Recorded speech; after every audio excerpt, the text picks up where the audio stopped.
کاروباری شخصیت شیخ ارشد کے نئے حبیب والج حلال ریسٹورنٹ کا افتتاح ہو گیا۔ افتتاحی تقریب کے مہمان خصوصی consul general Barcelona Mirza Salman Babar Baig تھے۔ معروف کاروباری شخصیت شیخ ارشد کے نئے حلال ریسٹورنٹ کا افتتاح ہو گیا۔ افتتاحی تقریب کے مہمان خصوصی consul general Barcelona Mirza Salman Babar Baig تھے۔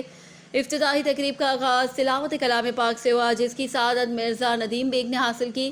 تقریب میں نظامت کی فراز چودھری شہباز کھٹانا نے انجام دی۔ سید شیراز نے استقبالیہ پیش کیا۔ تقریب سے consul general Barcelona Mirza Salman Babar Baig, معروف کاروباری اور سیاسی شخصیت Muhammad Iqbal Chaudhry, coordinator to vice chairman overseas Pakistanis Punjab Chaudhry Muhammad Imtiaz Lora اور بابا صحافت جاوید مغل نے خطاب کیا۔ تقریب میں بارسلونا میں مقیم تمام شعبہ زندگی سے تعلق رکھنے والے افراد نے شرکت کی۔ تقریب میں ڈائریکٹر شیخ ارشد کے کاروبار کی ترقی اور شیخ ارشد کے مرحوم بیٹے شیخ حبیب کی روح کے ایصال ثواب کے لیے کونسل جنرل مرزا سلمان بابر بیگ نے دعا فرمائی۔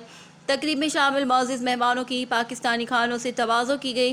تقریب کے آخر میں شیخ ارشد نے مہمانوں کی آمد کا شکریہ ادا کیا۔ آج سب سے زیادہ جو مجھے خوشی ہوئی ریسٹورانٹ میں داخل ہوتے ساتھ ہی وہ قرآن پاک کی تلاوت سن کے ہوئی، اس چیز کو سن کے ہوئی کہ ماشاءاللہ ایک حلال بزنس کا جو ہے نا وہ آغاز کیا گیا ہے، اور مجھے مصمم یقین ہے کہ انشاءاللہ اس کی وجہ سے بہت برکت پڑے گی۔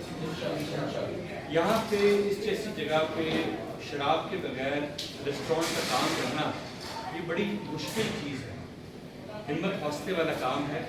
ماشاءاللہ آپ نے قدم بڑھایا ہے۔